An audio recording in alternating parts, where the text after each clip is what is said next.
पाहुयात बातम्या 36 जिल्ह्यांच्या। एमपीएससी तर्फे राजपत्रित नागरी सेवा संयुक्त पूर्व परीक्षा 25 ऑगस्ट रोजी होतीये।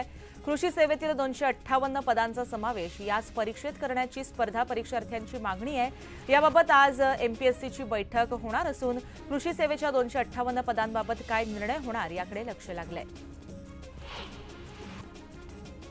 बदलापूर प्रकरणाची मुंबई हायकोर्टानं दखल घेतली आहे। सुमोटो याचिका दाखल करण्यात आली असून या प्रकरणी आज सुनावणी होणार आहे। मुंबई हायकोर्टाच्या देखरेखीखाली एसआयटी कडून चौकशी करण्याची मागणी करण्यात आली आहे।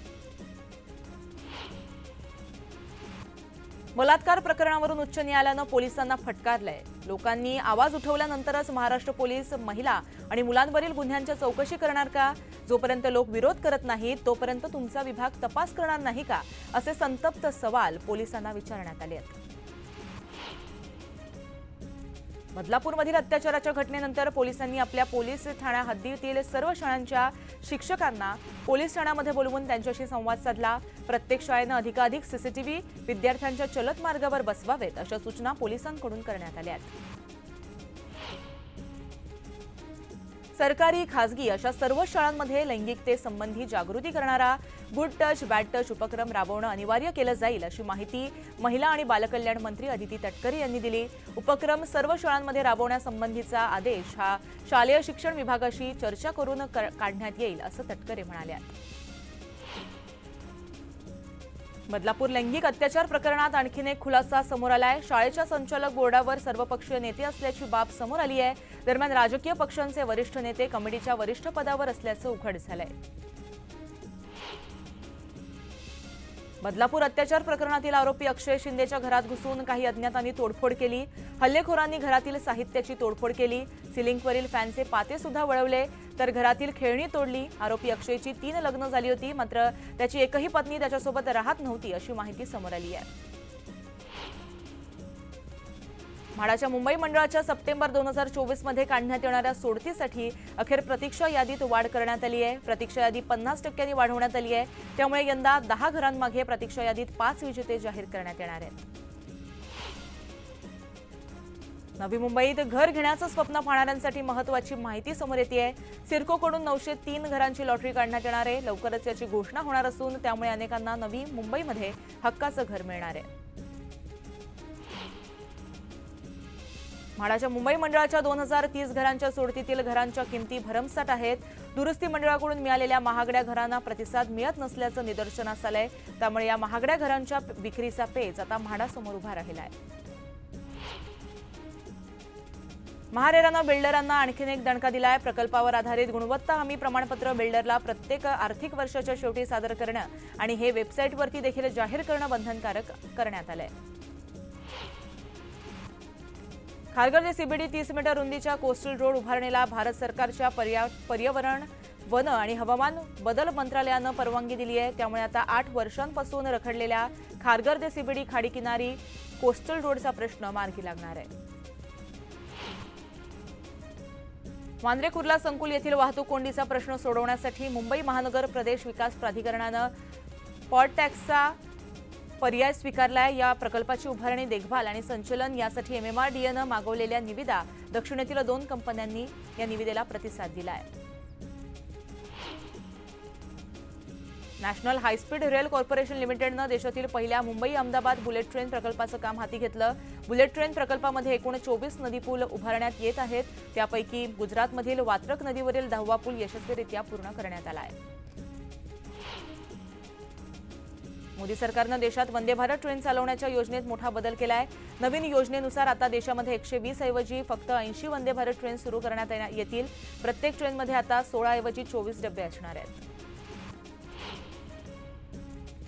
येत्या रविवारी पंतप्रधान मोदी जळगावला जाणार असून तिथं लखपती दिदी योजनेच्या समारंभास ते उपस्थित राहणार आहेत। तर 30 तारखेला डहाणूजवळील वाढवण बंदराचं भूमिपूजन मोदी यांच्या हस्ते करण्यात येणार आहे।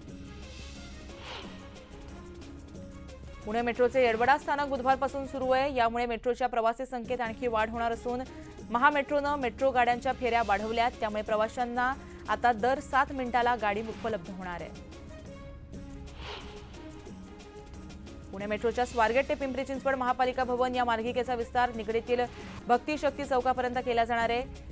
पीसीएमसी ते निगडी ते स्वारगेट ते कात्रज असा विस्तार करण्यास सरकारनं मंजुरी दिली आहे। त्यासाठी शहरातील 15 ठिकाणच्या जागा हस्तांतरणाची कार्यवाही महापालिकेनं सुरू केली आहे।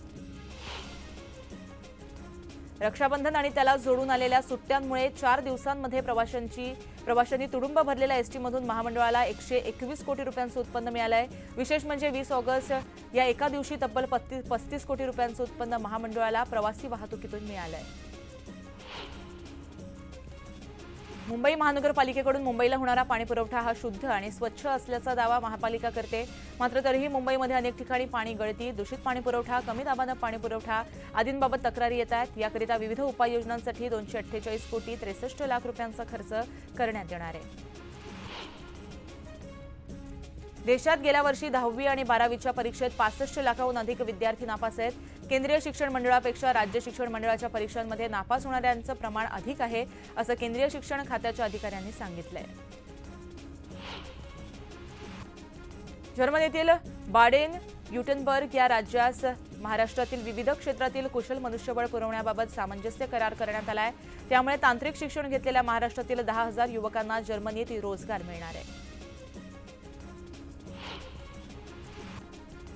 राज्यात या आठवड्यामध्ये पावसाचा जोर कायम राहणार आहे, तर पुण्यासह कोकणात पुढील 5 ते 7 दिवसात बहुतांश ठिकाणी, मध्य महाराष्ट्रात आणि विदर्भातील पुढील 2 ते 3 दिवस मुसळधार पावसाची शक्यता हवामान खात्यानं वर्तवली आहे।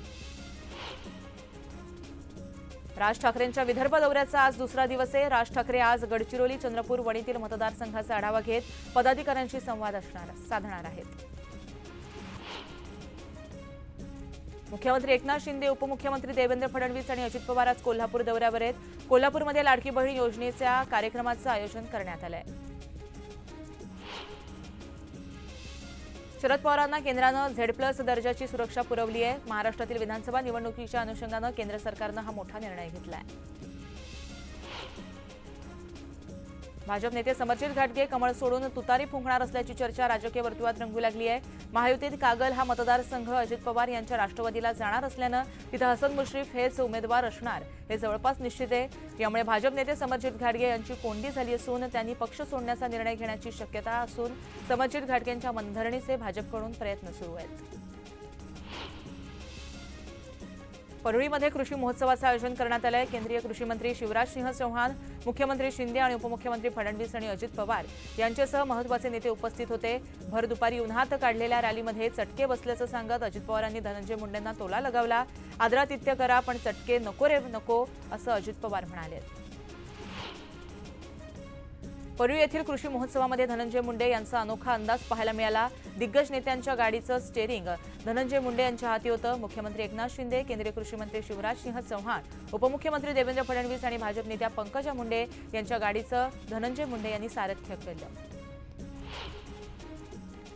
सांगलीत काँग्रेसमध्ये पुन्हा गटबाजी उफाळण्याची शक्यता आहे। माजी मंत्री मदन पाटील यांच्या पत्नी काँग्रेस नेत्या जयश्रीताई पाटील यांनी विधानसभा निवडणूक लढवण्याची इच्छा बोलून दाखवली आहे। काँग्रेसनं उमेदवारी द्यावी अन्यथा अपक्ष म्हणून लढणार अशी भूमिका त्यांनी स्पष्ट केली आहे।